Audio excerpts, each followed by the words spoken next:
So hey guys, Radhe Radhe, welcome back to my channel. मैंने video बहुत दिनों से नहीं डाली है क्योंकि मैथ्स का एग्ज़ाम था और पता है ना मैथ्स का एग्ज़ाम कितना ख़तरनाक एग्ज़ाम है। तो मैंने इस वजह से मैंने वीडियो नहीं डाली थी और हो गया मैथ्स का एग्ज़ाम, उसकी मैंने रिएक्शन वीडियो ही नहीं बनाई है। कोई ना, आप छोड़ो। तो कल है इंग्लिश का एग्ज़ाम और अभी हो रहा है टाइम 2 बजने वाले हैं और मेरा इंग्लिश का एग्ज़ाम है। और बताइए, कल तो इंग्लिश का एग्ज़ाम है तो कितना सिलेबस हो गया मेरा।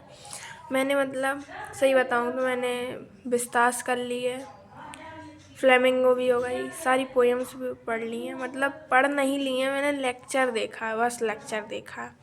और क्या कहते हैं कि मैंने नोट्स भी बना लिए थे, मतलब कि साथ साथ में नोट्स बना लिए थे। बुक रीडिंग भाई मुझसे नहीं होगी इतनी, कितना बुक कौन पढ़ेगा भाई, और 2 दिन में तुम कितना ही पढ़ लोगे बुक से।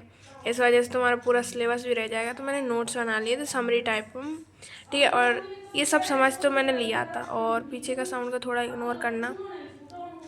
तो मैंने तीनों कर तो लिए, बट अभी कॉन्फिडेंस इसलिए नहीं आ रहा है क्योंकि मैंने बस लेक्चर देखा, और लेक्चर देखने से मतलब जब होगा जब मैं उसको रिवाइज़ कर लूँगी खुद से।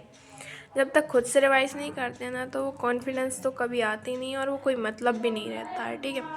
तो अभी मुझे क्या करना है कि मुझे तीनों को रिवाइज़ करना है, हाँ। और मेरी पूरी राइटिंग वो स्किल वगैरह जैसे कि नोट, टेस्ट, रिपोर्ट, आर्टिकल, ये सब कुछ रह गया है, मुझे कुछ भी नहीं आता उनमें से। तो एक बुक करना है मेरे को, राइटिंग पोर्शन। और मुझे क्या करना है कि ये जो तीनों रिवाइज़ करने के बाद मैं जो आईएमपी क्वेश्चंस का वो लेक्चर वगैरह नहीं है आते, लाइव लेक्चर्स आते हैं, उनको अटेंड करूँगी भाई। इम्पॉर्टेंट है वो। तो क्वेश्चंस किस टाइप से आ रहे हैं, किस टाइप से पूछे जा रहे हैं, वो पता चलना चाहिए। और थोड़ा उन क्वेश्चंस को कर लेते हैं तो थोड़ा आइडिया भी लग जाता है किस टाइप के क्वेश्चंस आ रहे हैं, इससे थोड़ा कॉन्फिडेंस बिल्ड हो जाता है। तो अभी मेरे को बस ये सब करना है। तो मतलब क्या कहते हैं कि 4-5 बजे तक मेरा ना ये तीनों बुक्स, मतलब विस्तास, फ्लेमिंगो और पोएम, ये सारी तीनों चीज़ें अच्छे से रिवाइज हो जाएंगी। और फिर बाद में मैं ये राइटिंग पोर्शन कर लूँगी, फॉर्मेट वगैरह, और रात को लूँगी मैं आईएमपी क्वेश्चन का लेक्चर, ठीक है। इतना सब होने के बाद रात को लूँगी मैं लेक्चर भाई, और फिर मैं टाइम से सोऊंगी।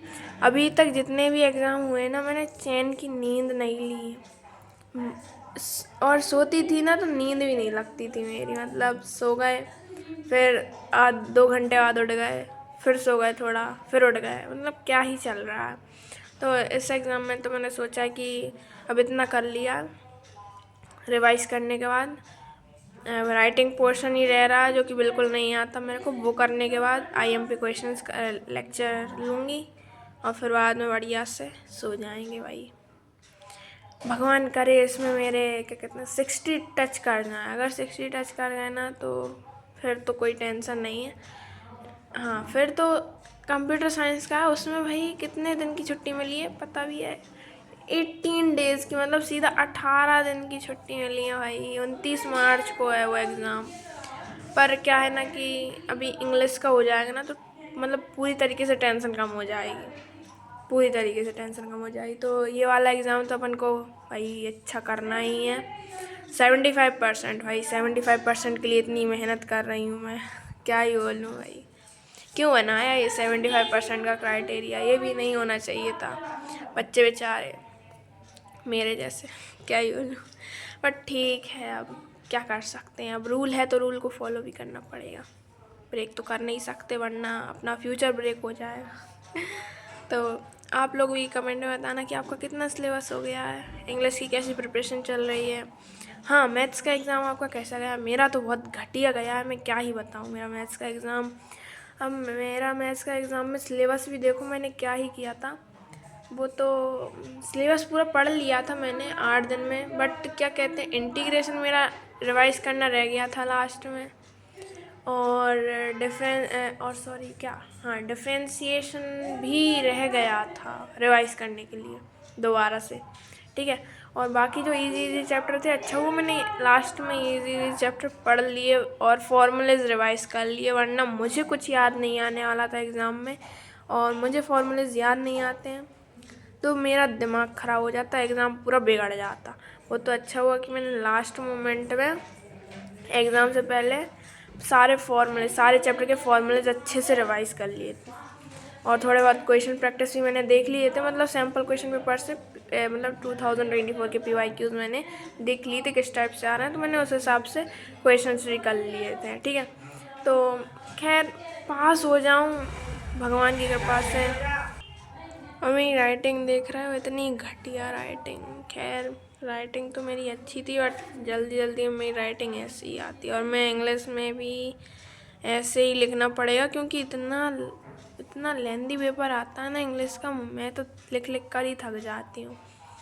मेरे को तो स्पीड बहुत बढ़ानी पड़ती है और स्पीड बढ़ाने पर तो राइटिंग बहुत गंदी आती है। ठीक है, अब आप लोग भी कमेंट करना कि आपका कितना मतलब इंग्लिश की प्रिपरेशन कैसी हो गई है।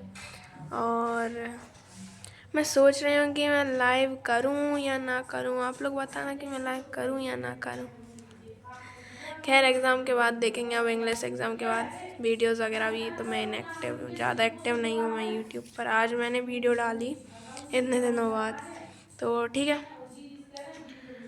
ऑल द बेस्ट गाइस, आप लोगों का भी एग्ज़ाम अच्छा जाए और आप लोग भी पढ़ाई करो। ठीक है, मैं भी पढ़ाई कर लूँ वरना क्या ही बोलूँ मैं।